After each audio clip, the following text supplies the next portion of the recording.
Hola, muy buenas, gente maravillosa, y gracias por estar aquí otra vez conmigo hoy, compartiendo un ratito en cabezas y corazones sanos y sonrientes. Os acordaréis de mis vídeos anteriores que las iniciales de estas palabras son Cs y Ss, y que estas Cs y Ss son partes de eslabones. Cada uno de nosotros somos un eslabón, y cuando unidos los eslabones, cuando nosotros nos ayudamos, nos apoyamos, cuidamos los unos de los otros, formamos esta cadena de eslabones fuerte y larga, interminable, que nos lleva al fin del mundo. Estamos aquí para entender un poquito mejor la salud mental y adoptamos un abordaje en el que la mente, el alma y el cuerpo son partes integrantes de una unidad, están íntimamente relacionados y no podemos olvidarnos de uno de esos aspectos sin que eso tenga una consecuencia negativa en los otros dos. Siempre adoptamos una actitud de cariño, de respeto y de aceptación, y siempre recordamos que todos somos partes de este universo maravilloso y que nos cuidamos a nosotros mismos y cuidamos de los demás. También cuidamos de nuestro mundo para continuar teniendo y siendo parte de un universo maravilloso.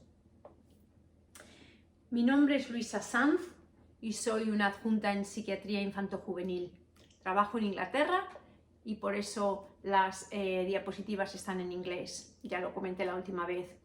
Me vais a perdonar si me atasco o digo alguna palabra un poco rara, pero como ya dije, no estoy muy acostumbrada a hablar de psiquiatría o de salud mental en castellano, estoy acostumbrada a hablarlo en inglés. En mi última presentación di una visión general de cuáles eran los trastornos de salud mental más comunes, pero hoy me voy a centrar en aquellos que empiezan en la infancia. Entonces voy a empezar diciendo un poquito cuáles son los trastornos más comunes en la infancia, y como es de esperar, no van a ser los mismos en los niños más pequeños de 5, 6, 7 años que en los adolescentes de 16, 17. Entonces cambian un poquito. Pues bien, en el grupo de los niños más pequeños, el trastorno más común con diferencia es el trastorno de hiperactividad, que es sobre todo mucho más común en los niños que en las niñas, como 5 o 6 veces más. A este le siguen los trastornos del autismo, y después de eso los trastornos del comportamiento. Todos son más comunes en los niños, o se ven más en los niños, en los varones.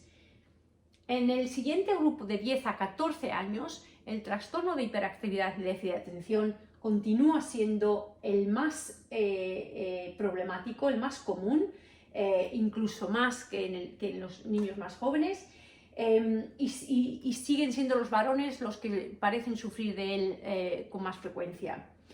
Seguidos por, igual que anteriormente, los trastornos del autismo, los trastornos del comportamiento y ya también los trastornos de la ansiedad, de las fobias y obsesivos compulsivos. Y empiezan a salir los problemas de la alimentación, la anorexia en las niñas, empiezan a apuntar. Y ya en los más mayores, en los mayores de 15 años, de 15 a 18, 19, aunque todavía el trastorno de hiperactividad y déficit de atención continúa siendo el más común y continúa siendo más común en los varones, ya los trastornos del ánimo, de depresión, sobre todo en las chicas, es segundo, pegando ya al primero, y los problemas de autolesiones, de sobredosis, son los terceros, también mucho más común en las niñas, en las hembras, seguidos de los problemas de la alimentación.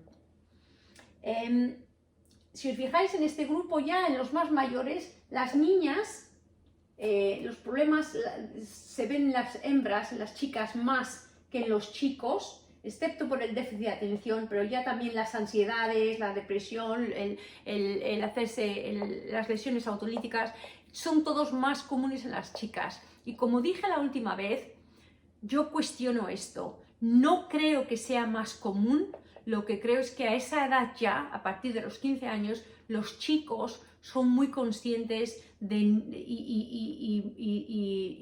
y no quieren dar la impresión de que tienen debilidades o de que no son fuertes o que no son lo suficientemente machos y no hablan de sus problemas, los aparcan ahí detrás y se olvidan de ellos o quieren olvidarse. La realidad es que están ahí presentes. Pero por eso, como no piden ayuda, pues no están reflejados en estadísticas de la misma forma. Bien, pues, ¿por qué quiero hablar del trastorno de hiperactividad hoy? Y que este sea el primero.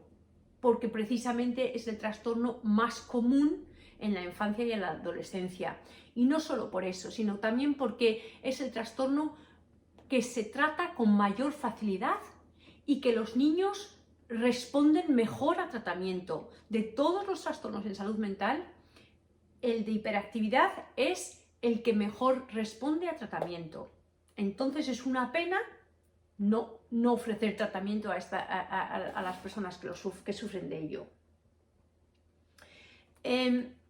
Todavía, aunque me parece mentira algunas veces, pero todavía oigo de vez en cuando que el trastorno de hiperactividad y déficit de atención es una pamplina, que realmente no existe y que si los padres realmente ponen límites a los niños y hay una buena disciplina en casa y los niños entienden lo que tienen que hacer, pues estos problemas no existirían. Por favor, si alguien todavía piensa así, meteros a buscar todas las investigaciones que hay de este trastorno, porque hay muchísimas investigaciones que demuestran que este trastorno existe y que es real. Y no solamente eso, sino que además tiene unos efectos muy negativos en la vida de la gente que lo sufre si no se identifican y se tratan. Se sabe de sobra que este trastorno tiene una base neurofisiológica, neurobiológica, neurofísica, donde hay cambios en la anatomía del cerebro, en la estructura, donde hay cambios en las conexiones y en los químicos que dominan el cerebro, en la dopamina, en las catecolaminas. Hay un montón de químicos de neurotransmisores involucrados en el trastorno de hiperactividad y déficit de atención y que los niños que sufren de este trastorno tienen esos cambios químicos en comparación a los niños que no lo sufren. Hay investigación y evidencia ya muy clara en cuanto a cambios genéticos en los cromosomas de los niños que tienen este trastorno. Hay cambios en los cromosomas, hay estudios de mellizos, de gemelos idénticos, y hay un montón de evidencia ya que une o hace conexiones entre este trastorno, la esquizofrenia, el autismo, con cromosomas que están involucrados en todos los trastornos. Lo que quiero decir es que hay un montón de evidencia ya demostrando que este trastorno es tan real como la vida misma, ¿vale? Bien, utilizando clasificaciones mundiales de la salud, de clasificaciones de los trastornos y de las enfermedades, los síntomas principales de este trastorno son el déficit de atención primero. Todos los niños, todos con este trastorno tienen un déficit de atención, una reducción de la habilidad, de la capacidad para atender, concentrarse y enfocarse.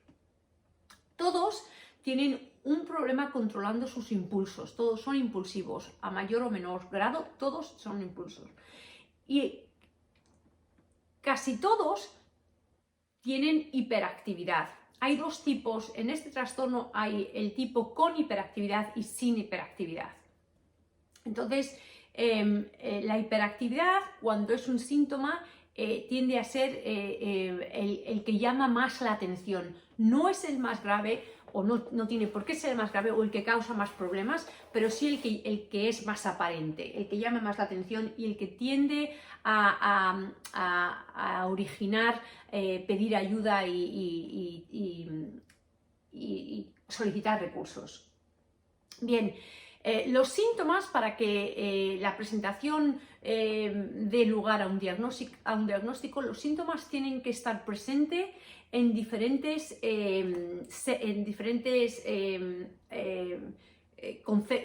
contextos, o sea, en casa, con padres, en el colegio, cuando están con familiares, cuando están haciendo actividades deportivas, cuando estás de vacaciones, en todos los contextos la presentación de las dificultades tienen que ser evidentes, aunque bien es verdad que se presentan de diferentes formas. Por ejemplo, no es lo mismo que un niño esté sentado en el colegio y que si el niño es muy hiperactivo y muy movido, a que esté en una actividad deportiva.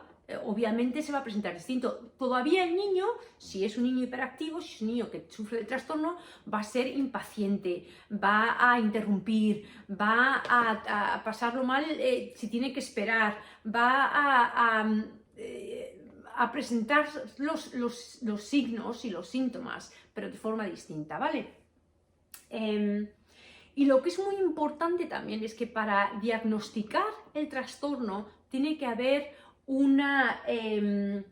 se tiene que afectar el funcionamiento diario del niño, tiene que estar impactado negativamente de forma real. Y lo que quiero decir con esto, con impactar el funcionamiento del niño o del joven, es que hay muchos aspectos en la vida de estos chavales que se ven afectados por el trastorno. Por ejemplo, tienden a tener accidentes con mucha más facilidad, a romperse piernas y brazos, a darse golpes, tener bultos en la cabeza, a cortarse con el cuchillo porque cogen el cuchillo y no se dan cuenta realmente de la seriedad de esa acción. Entonces, tienden tendencia a tener accidentes. En el colegio ya lo he dicho que como no pueden concentrarse, no alcanzan nunca las notas que ellos son capaces de alcanzar porque se distraen con mucha facilidad porque no se pueden concentrar, entonces les afecta eso. Como no piensan las consecuencias porque no se concentran y no analizan, pues pueden tener relaciones sexuales que son un poco irresponsables o promiscuas. Pueden hacer comportamientos pues, que se meten en problemas o bien de peleas o bien robando en las tiendas, o son chavales que no piensan, no se concentran y se dejan llevar con mucha facilidad y acaban con problemas que ellos realmente no han sido conscientes de que podían ser un problema. Acaban también, como ellos están muy frustrados consigo mismos, acaban ya cuando son más mayores, pues o bien abusando del alcohol o bien tomando drogas, y eso les hace sentir un poquito más tranquilo cuando las toman, pero luego son problemas añadidos.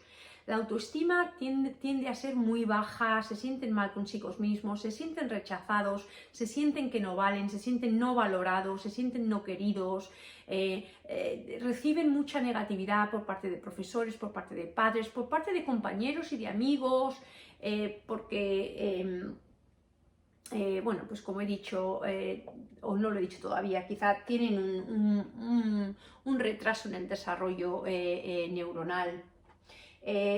Esta es una gráfica que a mí me parece muy, muy interesante porque compara un grupo con el déficit de atención y la hiperactividad con el trastorno y otro grupo sin el trastorno. Las barras moradas son con el trastorno y las amarillas sin. Entonces, si os fijáis, los que repiten curso, muchísimo más el grupo con el trastorno. Los que ni siquiera acaban los estudios, muchísimo más con el trastorno. Los embarazos en la adolescencia, tanto niñas que se quedan embarazadas con el trastorno o padres chicos que dejan a niñas embarazadas con el trastorno también. Las enfermedades de transmisión sexual mucho más frecuentes en los niños con el trastorno, en los jóvenes. El uso de drogas mucho más en el trastorno, tienen más accidentes de coche cuando se sacan el carnet de conducir, mucho más comunes en los jóvenes con el trastorno, y los que acaban en el sistema en el crimen, los jóvenes con el trastorno de déficit de atención y hiperactividad también. Lo que está muy claro y hay mucha evidencia es que los jóvenes con este trastorno tienen un problema básico en las funciones ejecutivas del cerebro. ¿Cuáles son estas funciones? Bien, las funciones ejecutivas son aquellas en las que el cerebro necesita un procesamiento de muchos aspectos, de muchas cositas para llegar a un resultado. Entonces, esos procesamientos mentales están realmente son realmente un problema en los jóvenes con el déficit de atención. A ver si os puedo dar un ejemplo que lo aclara. Si yo quiero irme, ahora que vivo en Inglaterra y quiero irme a España de viaje a ver a mis padres, pues no puedo ahora mismo cogerme el coche, irme al aeropuerto y subirme a un avión. Tengo que pensar, voy a mirar vuelos, a ver cuándo puedo volar, tengo que saber cuál es cuánto dinero tengo, cuánto dinero me puedo gastar, porque a lo mejor no me puedo ir esta semana, porque esta semana hay vacaciones en Inglaterra, entonces los vuelos están más caros. También tengo que tener en cuenta que estamos con la pandemia, entonces a lo mejor no me puedo permitir luego a la vuelta estar aquí en cuarentena 15 días, tengo que pensar qué ropa voy a llevar, porque estamos ya en invierno, ya no es verano, no voy de vacaciones, no me voy con la toalla de la playa. Hay un montón de aspectos que mi cerebro está procesando a la hora de yo tomar una decisión de irme a España. No me voy a España, no cojo un avión y ya está. Hay un montón de analizar, de estructurar, de organizar, de pensar, ¿vale? Esas son las funciones ejecutivas. Y en los jóvenes con el trastorno de déficit de atención no funcionan no funcionan como deberían hacerlo, ¿vale? Otro ejemplo que a mí me gusta mucho es por ejemplo, las funciones ejecutivas son como el director de orquesta. Si escucháis una pieza de música preciosa, si el director de orquesta es un buen director y hace su trabajo como lo tiene que hacer, está organizando, estructurando toda la pieza musical y está indicando cuándo un músico tiene que empezar, cuándo un instrumento entra en la pieza musical, a qué ritmo, con qué velocidad, dónde las notas son más fuertes un poquito, dónde un crescendo o no lo hay, etcétera, etcétera. Entonces, si cada uno de esos músicos tocara su instrumento como les diera la gana, pues la pieza musical, lo que escucharíamos nosotros sería completamente distinta, sería un desastre, ¿vale? Pues eso es lo que les pasa un poquito a los chavales con este trastorno, que lo que ellos hacen, la pieza final suya es un poco desastre, es un poco caótica, porque no ha habido organización, no ha habido planeamiento, no se ha planeado bien, no se ha estructurado, no se ha pensado, no se ha analizado. Entonces necesita un buen director de orquesta, unas buenas funcionamiento de las funciones ejecutivas del cerebro, ¿vale? Bien, los chicos con este trastorno, con el trastorno de hiperactividad, tienen, la mayoría, todos tienen problemas cuanto más grave es el trastorno, cuanto más serio, peor es el funcionamiento de las funciones ejecutivas. Muchas veces se habla de que son vagos y pueden al final volverse un poco, tener una actitud ya un poco de no me apetece, no quiero, pero en principio no son vagos, tienen un problema de organización, ¿vale? Y lo que siempre digo también es que muchos padres me han dicho algunas veces, bueno, pues yo no creo que mi hija tenga ese trastorno, porque yo creo que es un vago, porque cuando bien le interesa se pasa 4 horas o 5 jugando con los jueguecitos en la televisión. Para eso sí se puede concentrar, ¿verdad? Bueno, pues es que para eso realmente no se concentra, para eso lo hace, está, y puede estar 4 o 5 horas o 17, está moviéndose, está intranquilo, está hiperactivo, pero nadie puede demostrar que ese chico ha estado concentrándose al 100% con un esfuerzo mental total en esa actividad. Esa actividad no requiere esfuerzo mental. Si mata a 7 marcianos en lugar de 700, pues saca menos puntos y ya está. Puede continuar 4 o 5 horas, porque no requiere esfuerzo mental.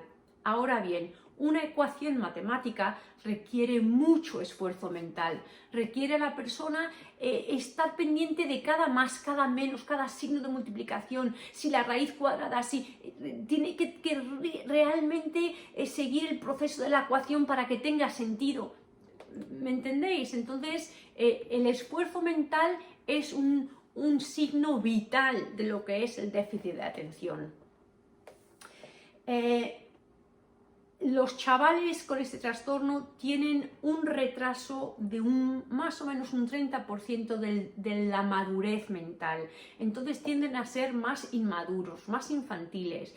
Y eso es un problema también porque cuando llegan a la adolescencia, estos chavales, su mismo grupo de amigos los rechaza porque a esa edad uno quiere ser más mayor, quiere ser más maduro, empiezan a fumar porque quieren ser más mayores, ¿no? Pues que uno sea un poco niñato no es una persona que el grupo vaya a recibir con muchas ganas. Entonces eso luego afecta a la autoestima de esa persona con el trastorno, porque se ve rechazada por padres, por profesores, por el grupo de amigos también. Esto es más información, pero no me voy a entretener ya porque soy consciente de que llevo más rato hablando del que pensaba, pero un montón de información. Luego podéis volver el vídeo y mirarlo si queréis con más cuidado, aunque están en inglés, lo siento. Pero un montón de información sobre cómo afectan las funciones ejecutivas, el funcionamiento de una persona y lo que viene a decir más o menos es lo que ya he dicho, ¿no? Que cuando uno no se puede concentrar durante tiempo suficiente, pues no puede organizar, planear, analizar y ejecutar funciones. No llega al final de la actividad, se pierde en el camino. Cuando uno se distrae con mucha facilidad, abandona porque cualquier cosita que entra en su cerebro, el sonido de un avión, dice, o el coche, y se distraen con mucha facilidad y se olvidan de lo que estaban haciendo. Bueno, más de lo mismo, no tienen esa vocecita en el cerebro que les dice no te vayas y te levantes y dejes lo que estás haciendo porque realmente tienes que acabar. No lo tienen, son impulsivos y son y no son capaces de enfocarse en lo que están haciendo, se distraen con mucha facilidad. Por si eso fuera poco, todo lo que viene con el trastorno de déficit de atención e hiperactividad, es mucho más común que estos chavales tengan otros problemas añadidos a la vez.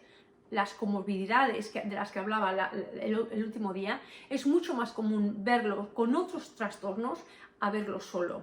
Entonces, cuando el trastorno no se ha tratado, el problema más común añadido es un problema de comportamiento, un problema de oposicionalidad, un problema de conducta. Ese es el más común cuando no se ha tratado el trastorno de hiperactividad y déficit de atención. Trastornos de ansiedad muy comunes, trastornos del ánimo, depresión muy comunes, trastornos del aprendizaje muy comunes, obviamente porque los chavales no están alcanzando su potencial, porque no pueden concentrarse y cuando no pueden concentrarse no registran información, no la registran, no la aprenden. También el autismo y el trastorno de hiperactividad suceden a la vez. con bastante frecuencia. Problemas de coordinación motora, por eso tienen dificultades escribiendo, por eso les gusta mucho más estar en máquinas, estar en el teléfono, porque tienen un problema de coordinación motora fina, atarse los cordones, hacerse una corbata, cosas que requieren cierta delicadeza en la coordinación fina, pero también la coordinación motora gruesa de la coordinación entre la mano y la vista, o la vista y el pie, en el fútbol, etcétera, etcétera. Y los tics no son tampoco muy infrecuentes. Bien, ya para acabar, la diferencia entre reconocer el trastorno tempranamente y ponerle un tratamiento o no es abismal. El futuro de estos chavales, cuando el trastorno se reconoce de forma temprana y cuando se trata y cuando no, el futuro, la diferencia es abismal, porque impacta, como he dicho, en tantos aspectos de su vida, pero el más importante, en cómo se ven ellos a sí mismos, en cómo se ven ellos, porque es un reflejo de cómo les ha visto el mundo. Si han estado rechazados y criticados durante toda su infancia y adolescencia, pues se creen que no valen, ¿no? Entonces, entender cuáles son las dificultades y ayudarles con ellas es esencial para que ellos puedan crecer sabiendo que valen todo lo que realmente valen, porque además diré, normalmente mi experiencia es que son gente adorable, gente muy creativa, gente con un sentido del humor impresionante, gente que a mí me encanta, como en la naturaleza de esta gente es maravillosa. Entonces, por favor, vamos a ser conscientes de este trastorno, vamos a identificarlo tempranamente, vamos a pedir ayuda de los servicios de salud mental de forma temprana. No se pierde nada por pedir ayuda y por tratar las medicaciones. Como he dicho antes, el tratamiento es el más efectivo que hay en salud mental. Y mejoran la autoestima, mejoran la confianza en sí mismos, alcanzan el potencial académico para luego poder hacer en la vida lo que ellos realmente quieren hacer. Existe mucha más estabilidad en el empleo, en las actividades que hacen, en las relaciones, porque no son impulsivos, porque piensan en las consecuencias cuando están tratados, ¿vale? Y luego hay mucho menos riesgo, por supuesto, de otros problemas añadidos, como los que hablábamos, depresión, ansiedad, drogas, etcétera, etcétera. Hay mucho menos problemas de accidentes y hay mucho menos riesgo de que acaben en el sistema de justicia, porque por lo mismo, porque como pueden concentrarse y tomar decisiones realmente analizando la información, pues toman las decisiones correctas. ¿De acuerdo? ¿Qué le pasa a un chaval que no se diagnostica y no se trata? Que es lo contrario a lo que ya he dicho. Entonces, un poquito más de lo mismo. Y acabo. Esta es la primera parte del trastorno de hiperactividad y déficit de atención. Voy a hacer, mi siguiente vídeo va a ser la segunda parte en el que voy a hablar de casos reales, aunque me los invente, pero típicas presentaciones de casos con muchos aspectos, ¿vale? Una niña que se presenta con autolesiones y realmente eso es una representación del trastorno que hay subyacente, que es el de déficit de atención, niños que acaban con problemas en el sistema de justicia porque tienen un problema de hiperactividad, impulsividad que no se ha controlado, que no se ha identificado bueno, pues todos esos, muchos ejemplos para el próximo vídeo, ¿vale? Va a ser la segunda parte del trastorno de déficit de atención e hiperactividad. Espero que os haya sido útil y que entendáis un poquito mejor cuál es este trastorno. Por favor, si os habéis quedado con dudas, si no me he explicado bien, si necesitáis alguna clarificación, por favor, escribidme un comentario en el vídeo, ¿vale? Y yo os contesto. Acordaos de que todos somos eslabones de una cadena fuerte e interminable que nos lleva al fin del mundo, que todos somos esos peldaños de esa escalera que nos lleva al cielo, ¿vale? Que tengáis una buena semana y os veo muy pronto. Gracias por escucharme.